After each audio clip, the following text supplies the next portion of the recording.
के और राष्ट्रवादी कांग्रेस के लोग हैं तो खामोश बैठे हुए कि ये सिर्फ अपने नेताओं के तलवे चाटने के लिए बैठे हैं। इनको अपने जिले से, अपने शहर से कोई मोहब्बत नहीं है। और कब तक खामोश बैठेंगे? हम खामोश बैठ रहे हैं, इस वजह से हमारे ऊपर ये नाइंसाफियां हो रही है। मैं औरंगाबाद की तमाम जनता से ये अनुरोध करूंगा कि कल सड़क के ऊपर निकल कर आइए। मैं आपको साफ कह रहा हूं कि जहां जहां पर भी पालक मंत्री के कार्यक्रम रहेंगे वहां पर हम पहुंचेंगे, चाहे उसके लिए हम एयरपोर्ट तक क्यों ना जाना पड़े। हम एयरपोर्ट तक उनको विदा करने के टाइम के ऊपर तक हम उनका पीछा करते रहे।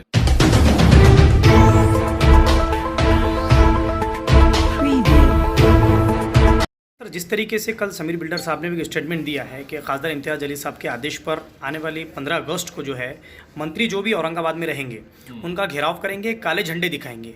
जिस तरीके से स्पोर्ट्स यूनिवर्सिटी यहाँ से ले आकर पुणे लेकर गए हैं, अब उसी को चलते साहब क्या आने वाले वक्तों में हम 15 अगस्त को देखेंगे कि एमआईएम पूरी ज़ोर शोर से उनका विरोध करेगी? देखिए, ये एमआईएम का मुद्दा नहीं है, एक तरीके से मैं साफ बता दूँ। हाँ, ये है कि हम लड़ेंगे, अपने अधिकारों के लिए हम लड़ेंगे। और कब तक खामोश बैठेंगे? हम खामोश बैठ रहे हैं, इस वजह से हमारे ऊपर ये नाइंसाफियां हो रही है। मराठवाड़ा का विकास इसलिए नहीं हो रहा है कि मराठवाड़ा के नेता जो है वो कभी भी अपनी नाइंसाफियों के ऊपर आवाज़ नहीं उठाते हैं। इससे पहले भी कई मरतबा ऐसा हो चुका है कि हमारे जो प्रतिष्ठित ऑर्गेनाइजेशंस, इंस्टीट्यूशन जो हमको दिए गए थे, चाहे जिसमें इंडियन इंस्टीट्यूट ऑफ मैनेजमेंट है, all India institute of medical sciences है, ये भी औरंगाबाद में रहते। अगर हम एकजुट, एक ताकत बनकर खड़े रहते, सभी राजनीतिक पार्टियां अपने राजनीतिक मतभेद भूलकर अगर लड़ते कि नहीं ये हमको चाहिए करके, लेकिन उस वक्त देवेंद्र फडणवीस साहब ने अपनी नाइंसाफियां हमारे साथ की। और अब शिवसेना, कांग्रेस और राष्ट्रवादी कांग्रेस, ये स्पोर्ट्स यूनिवर्सिटी ये हमको दी गई थी, इसके लिए ऑलरेडी हर चीज फाइनल हो गई थी, इसके लिए लैंड आइडेंटिफाई हो गया था। और बाद में पता चला कि नहीं, राष्ट्रवादी कांग्रेस के किसी एक बड़े नेता की दादागिरी की वजह से यहाँ से ये स्पोर्ट्स यूनिवर्सिटी उठाकर पुणे लेकर चले गए हैं। तो या तो अब हम खामोश बैठ के तमाशा ही बनकर देखते रहे कि हमारी चीज कोई दूसरा आकर खींच कर लेके चले जा रहा है, या हम लड़े। हम लड़ने वाले लोगों में से है।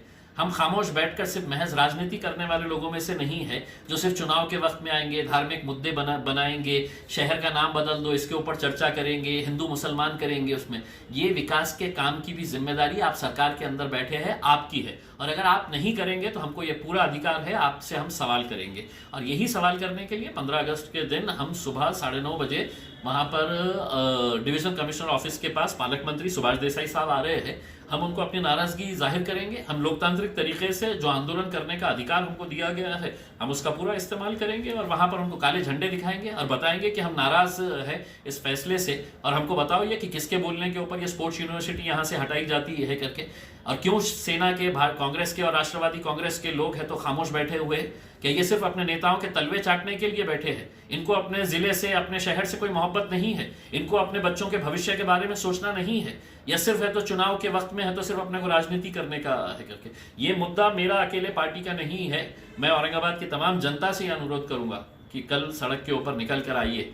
और पुलिस वालों से ये अनुरोध करूंगा कि अगर हमको कल यहाँ पर रोके तो मैं आपको साफ कह रहा हूँ कि जहां जहां पर भी पालक मंत्री के कार्यक्रम रहेंगे वहां पर हम पहुंचेंगे, चाहे उसके लिए हम एयरपोर्ट तक क्यों ना जाना पड़े। हम एयरपोर्ट तक उनको विदा करने के टाइम के ऊपर तक हम उनका पीछा करते रहेंगे। सर, जिस तरीके से आपने कहा कि जनता फिर बहुत भीड़ सर यहाँ पर पहुंचेगी, जिस तरीके से आपने कहा, तो पुलिस अपना हो सकता है कि केसेस भी दर्ज करवाए लोगों के ऊपर। देखिए, हम अपना लोकतांत्रिक तरीके से, इम्तियाज जलील कोई अपने जाती तौर के ऊपर है तो अपने लिए कोई महल नहीं मांग रहा है करके। मैं अपने लोगों ने मुझे चुनकर दिया है तो विकास के कामों के लिए चुनकर दिया है। और ये विकास जब हमारे पास करीब आता है तो इसको कौन खींच कर लेके जाता है, इसका जवाब देना पड़ेगा। शिवसेना को देना पड़ेगा, राष्ट्रवादी को देना पड़ेगा और कांग्रेस को भी देना पड़ेगा। ये सिर्फ औरंगाबाद को क्या सिर्फ एक एक्सपेरिमेंटल ये कर दिए है कि यहाँ पर जितने भी इंस्टीट्यूशंस आएंगे कोई लेकर चले जाएंगा और तुम यहाँ पर सिर्फ थालियां बजाते रहेंगे करके। साहब, ऐसा तो नहीं है कि खासदार इम्तियाज जलील साहब के टाइम में ये काम हो रहा है तो इसके लिए राष्ट्रवादी इसको वहां लेकर जा रही है, या फिर? है, मैं तो ये चाहूंगा कि स्पोर्ट्स यूनिवर्सिटी लेके आओ और तुम्हारे को किसके नाम के ऊपर रखने का है, तुम्हारे अब्बा के नाम पे रखने का है तो स्पोर्ट्स यूनिवर्सिटी का नाम तुम्हारे अब्बा के नाम पे रखो, लेकिन स्पोर्ट्स यूनिवर्सिटी चाहिए।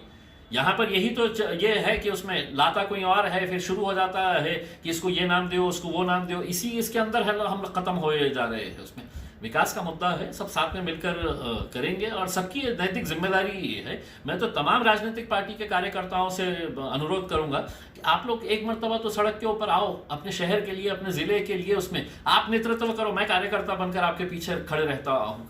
Thank you. Ujjwal Maharashtra news channel की अगली खबरों से जुड़े रहने के लिए सब्सक्राइब ज़रूर करें और बेल आइकन ज़रूर दबाएं। धन्यवाद।